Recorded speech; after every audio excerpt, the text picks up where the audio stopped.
Hi friends, welcome to Somu competitive guidance. అభయ హస్తంలో ఉన్నటువంటి మరొక ప్రోగ్రాం లేకపోతే మరొక పథకానికి కాంగ్రెస్ ప్రభుత్వం శ్రీకారం చుట్టడం జరుగుతుందన్నమాట అండి. అదే గృహజ్యోతి పథకం. గృహజ్యోతి పథకానికి సంబంధించినటువంటి ఏ డాక్యుమెంట్ ఉంటే మీరు దీనికి ఎలిజిబిలిటీ అవుతారు, ఒకవేళ ఈ డాక్యుమెంట్ లేకపోతే కనుక మీరు ఏ విధంగా ఈ గృహజ్యోతి పథకానికి అర్హులవుతారనేటువంటి పూర్తి వివరాలతోటి ఈ వీడియో అనేటువంటిది మేము ముందుకు తీసుకురావడం జరిగిందనమాట అండి.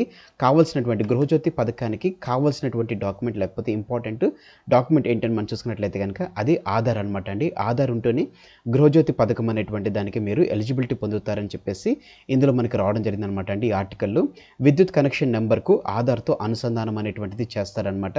లేనివారు వెంటనే దరఖాస్తు చేసుకోవాలి. ఒకవేళ ఆధార్ కార్డు లేని వారు వెంటనే అప్లై చేసుకోవాలి. ఒకవేళ ఆ టైం కూడా లేకపోతే కనుక ఏ విధంగా వారికి ఈ గృహజ్యోతి పథకానికి ఎలిజిబిలిటీ అవుతారనేటువంటి మార్గదర్శకాలు ఇటీవల గవర్నమెంట్ అనేటువంటిది జారీ చేయడం జరిగిందనమాట అండి. దానికి సంబంధించినటువంటి వివరాల్లోకి మనం వెళ్ళినట్లయితే కనుక లేని వారు కొత్తగా దరఖాస్తు చేసుకోవాలి. ఒకవేళ ఆధార్ నెంబర్ లేకపోతే కనుక వారు కొత్తగా ఆధార్ కార్డు అనేటువంటిది వారు దరఖాస్తు చేసుకోవాలి. ఆదేశాలు జారీ చేసినటువంటి విద్యాశాఖ 6 గ్యారంటీల్లో అమల్లో భాగంగా గృహజ్యోతి స్కీమ్పై కాంగ్రెస్ సర్కారు కసరత్తు చేయడం జరుగుతుంది. 200 యూనిట్లు ఉచిత విద్యుత్ కోసం విద్యుత్ శాఖ మార్గదర్శకాలు రూపొందించడం జరిగిందనమాట అండి.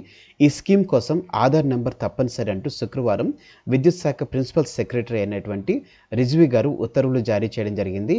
ఆధార్ లేని వారు ఆధార్ కార్డు కోసం దరఖాస్తు చేసుకుని ఈ స్కీమ్ని వర్తింప చేసుకోవాలని చెప్పేసి విద్యుత్ శాఖకు రిక్వెస్ట్ పెట్టుకోవాలని చెప్పేసి సూచించడం జరిగింది. ఈ స్కీమ్కు దరఖాస్తు చేసుకున్న ఆధార్ కార్డు రాకపోతే సదరు వ్యక్తి ఎన్రోల్మెంట్ నెంబర్ ఇవ్వాలని చెప్పేసి కార్డు వచ్చాక పూర్తి వివరాలు అందిస్తానని సెల్ఫ్ డిక్లరేషన్ ఇవ్వాలని చెప్పేసి కూడా ఇందులో పేర్కొనడం జరిగిందనమాట అండి. ఒకవేళ ఆధార్ కార్డు కనుక లేనటువంటి వారు కొత్తగా ఆధార్ కార్డు అప్డేట్ చేసుకున్నట్లయితే కనుక వారికి ఎన్రోల్మెంట్ నెంబర్ అనేటువంటిది రావడం జరుగుతుంది అనమాట అండి. అది ఒక రకంగా చూసుకున్నట్లయితే కనుక ఆధార్ కార్డుకి మనం అప్లై చేసుకున్నాము, కాకపోతే ఇంకా ఆధార్ కార్డు రాలేదని చెప్పడానికి ప్రూఫ్గా ఈ ఎన్రోల్మెంట్ నెంబర్ అనేటువంటిది ఉంటుందన్నమాట. ఈ ఎన్రోల్మెంట్ నెంబర్ను మనం ఎప్పుడు ఈ ఆధార్ కార్డుకి అప్లై చేసుకున్నాం అనేటువంటి డేట్తో పాటుగానే వాళ్ళ రిజిస్ట్రేషన్ నెంబర్ అనేటువంటిది వారు అందులో పొందుపరచడం జరుగుతుంది అనమాట అండి. ఈ ఎన్రోల్మెంట్ నెంబర్ అనేటువంటిది ఒకవేళ మనకి ఆధార్ కార్డు గృహజ్యోతికి సంబంధించినటువంటి అధికారులు వచ్చేసి అంటే విద్యుత్ శాఖ అధికారులు వచ్చేసి వీటిని లింకప్ చేసేటువంటి సమయంలో మనకు ఒకవేళ ఆధార్ కార్డు లేకపోతే ఈ ఎన్రోల్మెంట్ నెంబర్ చూపించిన తర్వాత వారి యొక్క సెల్ఫ్ డిక్లరేషన్ ఫామ్ అనేటువంటిది వారు ఇస్తారనమాట.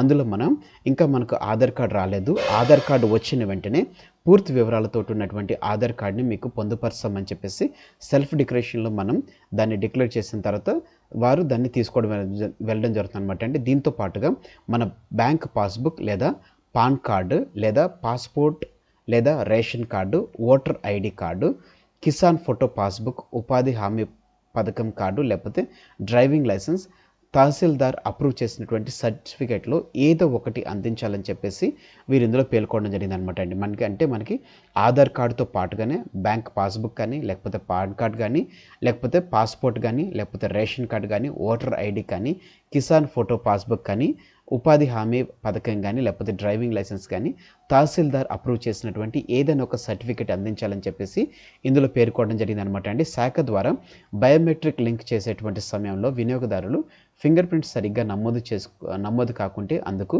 ఏజెన్సీలు ప్రత్యామ్నాయం ఏర్పాటు చేస్తారని చెప్పేసి ఐ రికగ్నైజేషన్ ద్వారా లేక ఫేస్ రికగ్నిషన్ ద్వారా చేయాల్సి ఉంటుందని చెప్పేసి ఇందులో పేర్కొనడం జరిగింది అనమాట అండి. ఇందులో ఏ ఒక్క విధానం సక్సెస్ అవ్వకుంటే ఆధార్ కార్డు నమోదు చేసేటువంటి సమయంలో ఇచ్చినటువంటి మొబైల్ నెంబర్కు వన్ టైం పాస్వర్డ్ ద్వారా చేపట్టాల్సి ఉంటుందని చెప్పేసి విద్యుత్ శాఖ ప్రిన్సిపల్ సెక్రటరీ రిజ్వీ గారు తెలపడం జరిగింది అనమాట అండి. అలా కూడా సాధ్యం కాని సమయంలో ఆధార్ కార్డు ఫిజికల్ కాపీపై ఉన్నటువంటి క్యూఆర్ క్విక్ స్కాన్ రెస్పాన్స్ను కోడ్ ద్వారా బయోమెట్రిక్ లింక్స్ అనేటువంటిది కాపీ చేయాల్సి ఉంటుందని చెప్పేసి స్పష్టం చేయడం జరిగింది అనమాట అండి. దానికి సంబంధించినటువంటి డీటెయిల్స్ ఇందులో ఇవ్వడం జరిగింది అనమాట అండి. సో ఇందులో మనం చూసుకున్నట్లయితే కనుక ఆధార్ కార్డుతో పాటుగా మన బ్యాంక్ పాస్బుక్ కానీ పాన్ కార్డు కానీ, Aadhaar card compulsory, bank passbook కానీ పాన్ కార్డు కానీ పాస్పోర్ట్ కానీ రేషన్ కార్డు కానీ ఓటర్ ఐడి కానీ కిసాన్ ఫోటో పాస్బుక్ కానీ ఉపాధి హామీ కానీ డ్రైవింగ్ లైసెన్స్ కానీ లేకపోతే తహసీల్దార్ అప్రూవ్ చేసినటువంటి ఏదైనా ఒక సర్టిఫికేట్ అనేటువంటిది కంపల్సరీ ఇవ్వాలి. అదే రకంగా బయోమెట్రిక్ లేకపోతే ఐరిస్ ద్వారా కూడా వీరు దీన్ని చెక్ చేసుకుంటారనమాట. అంటే మన ఆధార్ కార్డు ఇచ్చిన తర్వాత బయోమెట్రిక్స్ ఆధార్ అనే ఐరిస్ ద్వారా చూసుకున్న తర్వాత ఏదైనా ఒక డాక్యుమెంట్ తీసుకోవాలి. ఒకవేళ డాక్యుమెంట్ అనేటువంటి అంటే ఐరిస్ కానీ మిగతా ఏవైనా కానీ రికగ్నైజేషన్ కాకపోతే మన ఫోన్ నెంబర్ ఏదైతే ఉందో ఫోన్ నెంబర్కి ఓటీపీ ద్వారా కూడా వీరు దీన్ని అటాచ్ చేసేటువంటి సౌలభ్యం అనేటువంటి చేస్తున్నట్లుగా రిజ్వీ గారు తెలపడం జరిగింది. ఒకవేళ అట్లా కూడా కాని సమయంలో ఆధార్ కార్డులో ఉన్నటువంటి క్యూఆర్ కోడ్ ఏదైతే ఉంటుందో ఆ క్యూఆర్ కోడ్ ద్వారా కూడా దీన్ని లింకప్ చేస్తామని చెప్పి తెలపడం జరిగింది అనమాట అండి. సో ఫ్రెండ్, ఇదండి గృహజ్యోతికి కావాల్సినటువంటి ఇంపార్టెంట్ డాక్యుమెంట్స్తో కూడినటువంటి video. Thanks for watching the video. ఇందులో ఉన్నటువంటి కంటెంట్ అదే రకంగా నా ఎక్స్ప్లెనేషన్ అనేటువంటిది మీకు నచ్చినట్లయితే మీరు ఇంకా మన సోము కాంపిటేటివ్ గైడెన్స్ అనేటువంటి యూట్యూబ్ ఛానల్ మీరు సబ్స్క్రైబ్ చేసుకోకపోతే కింద సబ్స్క్రైబ్ అనే బటన్ ఉంటుందండి. ఆ బటన్ మీరు క్లిక్ చేసిన వెంటనే మీకు పక్కన బెల్ ఐకాన్ పాప్ అవుతుంది. బెల్ ఐకాన్లో మీరు ఆల్ నోటిఫికేషన్ క్లిక్ చేసుకున్నట్లయితే ఎప్పటికప్పుడు లేటెస్ట్ అప్డేట్స్ అనేటువంటిది నోటిఫికేషన్ రూపంలో మీరు మీ డివైస్లో పొందుకోవడం జరుగుతుంది. ఈ వీడియో కనుక మీకు నచ్చినట్లయితే లైక్ చేయండి. కింద కామెంట్ సెక్షన్లో కామెంట్ చేయడం మర్చిపోకండి. ఈ వీడియోని మీ ఫ్రెండ్స్ అండ్ ఫ్యామిలీస్ రిలేటివ్స్ ప్రతి ఒక్కరికి ఈ వీడియోని షేర్ చేసి తద్వారా వారికి అవేర్నెస్ అనేటువంటిది క్రియేట్ చేయండి. Thanks for watching the video. Have a nice day. Bye.